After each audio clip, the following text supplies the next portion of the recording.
Hello and welcome to the second video of this tutorial series for Goal, the club manager. In the first video, we showed you what options are available to bring money into the club's coffers, for example through sponsorship contracts or sale of merchandise.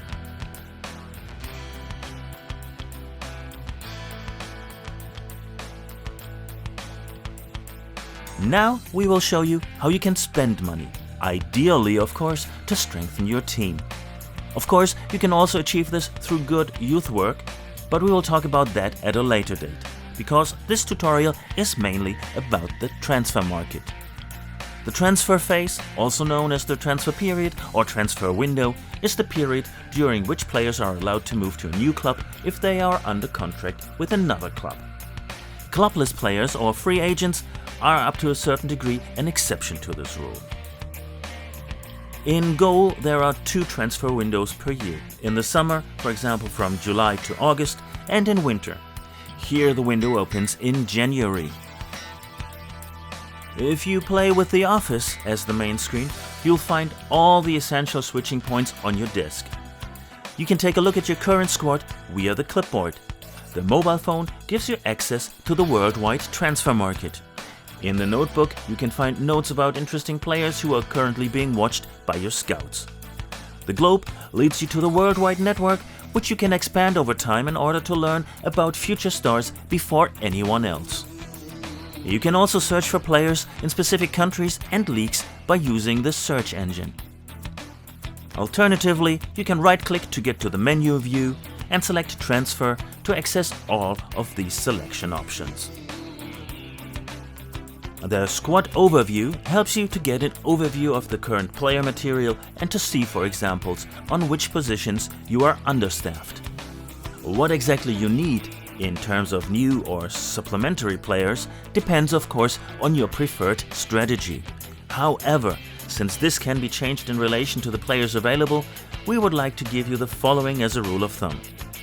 Try to have at least one alternative for each of your main positions. More if your budget allows it. You never know when an injury or the next virus infection will strike. You can analyze all available information via the compact, performance and contract sheets.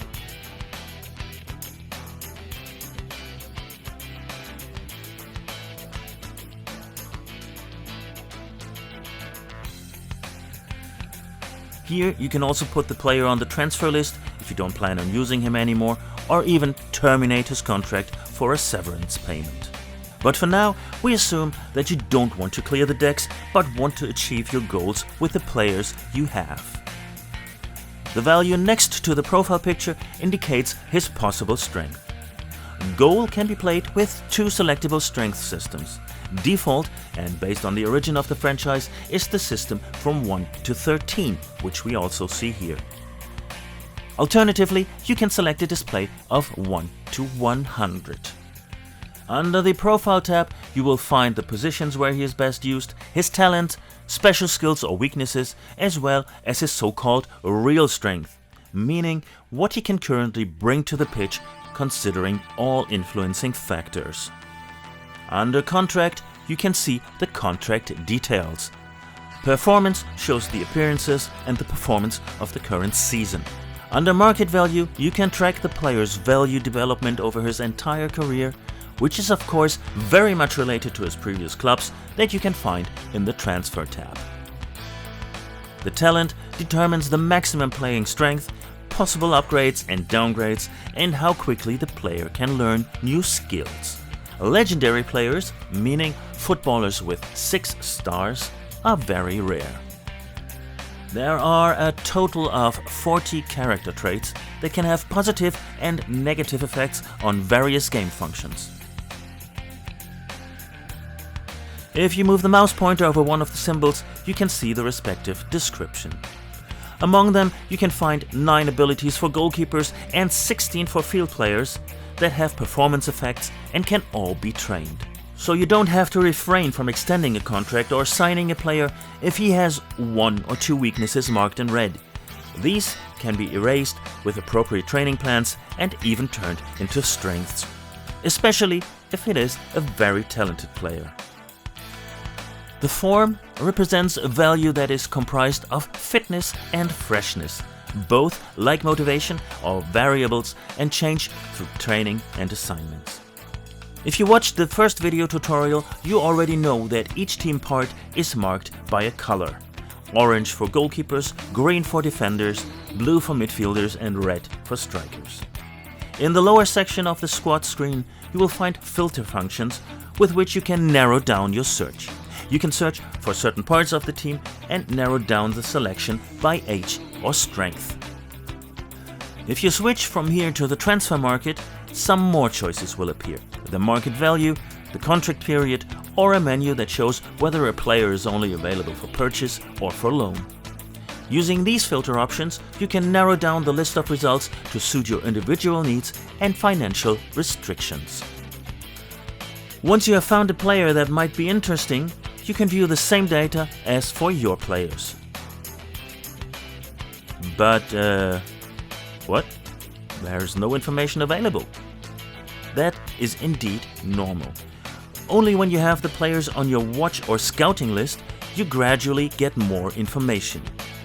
But especially with players with a high strength value, you can and should grab them when the opportunity presents itself. If you have a lot of time at your disposal, you can use the search menu to look specifically at individual leagues around the world and check which players would currently be considered for a transfer. Of course, you can also set the now familiar search parameters here.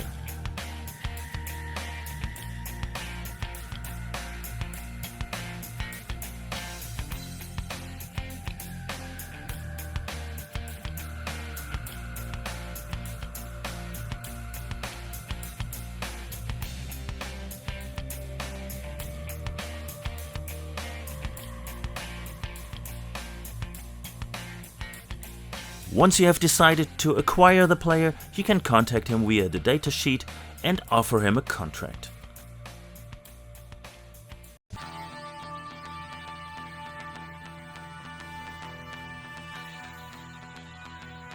The contract negotiations that follow are similar to those with sponsors or advertisers, except that there could be additional rounds with player advisors or his current club with whom you negotiate the transfer fee.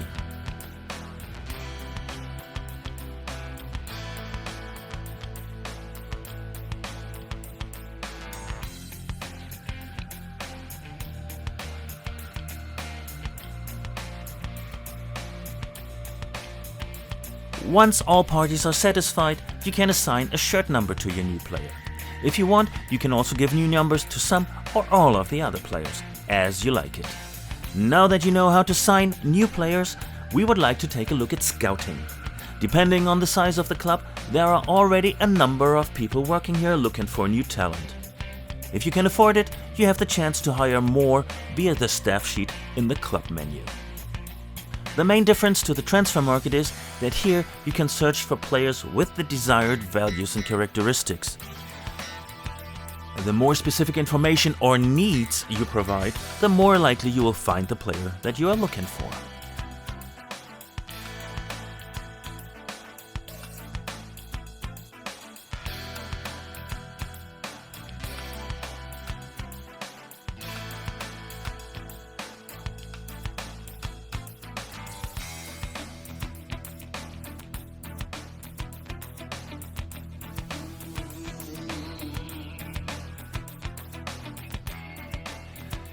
As soon as a scout has finished his task, the result of his search or analysis will be found here. If you are watching a certain player, his previously hidden data will be revealed here as well. Maybe that will help you to make a transfer decision, but be careful. The accuracy of the data depends on the observation time as well as the quality of the scout. In the worldwide network, on the other hand, you try to collect long-term information via your scouts so you can discover talents more quickly, possibly even those who exactly match your specs. To do this, you can simply move one of the employed scouts to the corresponding region and give them guidelines to follow. After that, however, the wait begins until the first results can be reported, and whether you like them or not is another matter anyway. This brings us to the end of the second tutorial video. You now know how to use the transfer market, what to look out for in contract negotiations, and how to use scouting and the worldwide network in the best possible way to secure talent or find out about the abilities of unknown players. In the third video tutorial, we will show you how to develop the players in your team and get them fit for the busy season when it's time to hit the training pitch. Thank you for your attention and have fun with Goal, the club manager.